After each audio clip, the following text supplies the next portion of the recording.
Welcome dear students.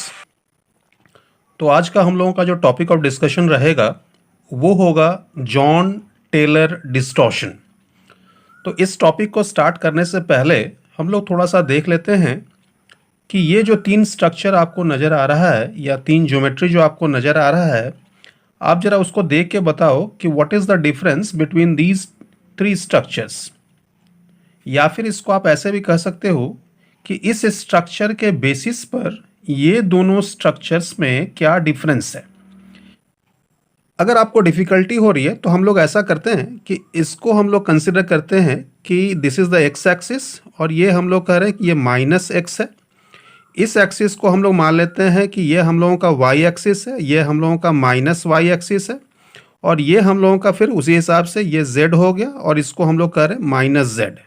तो बाकी सब में भी उसी ढंग से हम लोग कर दें, इस z को इसको z माने, इसको माइनस z कर दें। ये y हो गया, ये x हो गया, ये माइनस y, इसको माइनस x कर रहे हैं। बिल्कुल इसी तरह से इसमें भी हम लोग कर दें, ये हो गया माइनस z, ये हो गया प्लस z, ये हो गया x, ये हो गया y और इसी हिसाब से इसको भी हम लोग माइनस x कर रहे हैं, इसको कर रहे हैं माइनस y।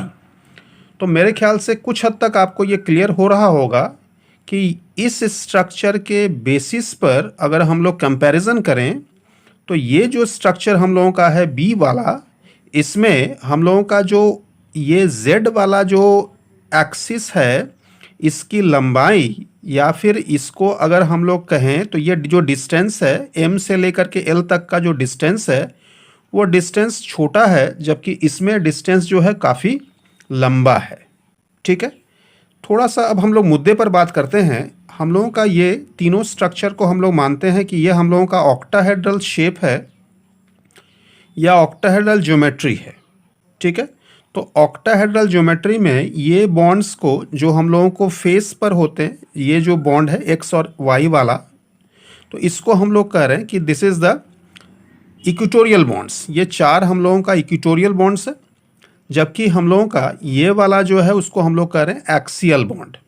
फिर से मैं कह रहा हूँ कि ये जो बॉन्ड है इस बॉन्ड को हम लोग कहते हैं इक्वेटोरियल बॉन्ड्स और ये जो बॉन्ड है इसको हम लोग कह रहे हैं एक्सियल बॉन्ड।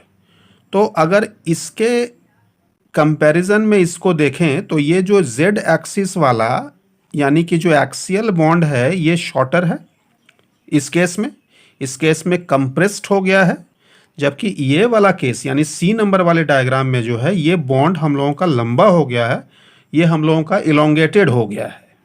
ठीक है, तो ये जो shortening of the axial bond या फिर elongation of the axial bond है, इसी को हम लोग जॉन टेलर डिस्टॉर्शन कहते हैं। ठीक है, एक बार फिर से हम लोग पॉइंट को समझें। हम लोगों ने क्या कहा? हम लोगों ने कहा कि मेटल लिगेंड कॉम्प्लेक्सेस में या फिर कोई कोऑर्डिनेशन कंपाउंड्स या कॉम्प्लेक्स कंपाउंड में जब एक्सियल बॉन्ड शॉर्टेंड हो जाए या फिर एक्सियल बॉन्ड एलोंगेटेड हो जाए, जिस कारण से जो रेगुलर ऑक्टाहेड्रल ज्योमेट्री है उसमें डिस्टॉर्शन आ जाए, डिफॉर्मेशन आ जाए और वो जो शेप है वो हम लोगों को ऑक्टाहेड्रल न कहला के उसको हम लोग टेट्रागोनल कहने लगे, तो वैसा डिफॉर्मेशन को ही हम लोग कहते हैं जॉन टेलर डिस्टॉर्शन या जॉन टेलर डिफॉर्मेशन।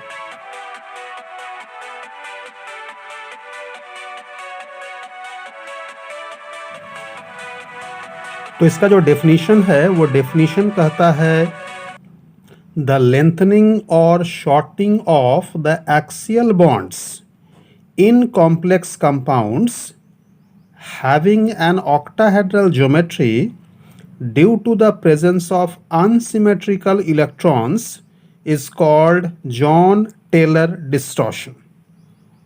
तो बात ये निकल के आई कि जो एक्सियल बॉन्ड्स हैं ऑक्टाहेड्रल कॉम्प्लेक्सेस में वो या तो लेंथन हो जाएंगे या फिर शॉर्टन हो जाएंगे।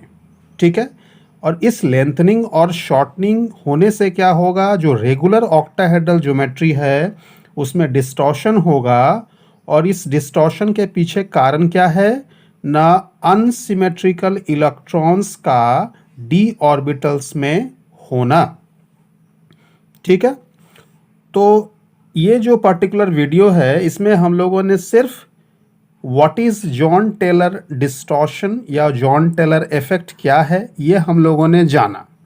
ठीक है, इसके बाद का जो वीडियो होगा उसमें हम लोग जानेंगे कि what is the cause of John Taylor distortion, और साथ ही साथ हम लोग ये भी जानेंगे कि when John Taylor distortion will occur.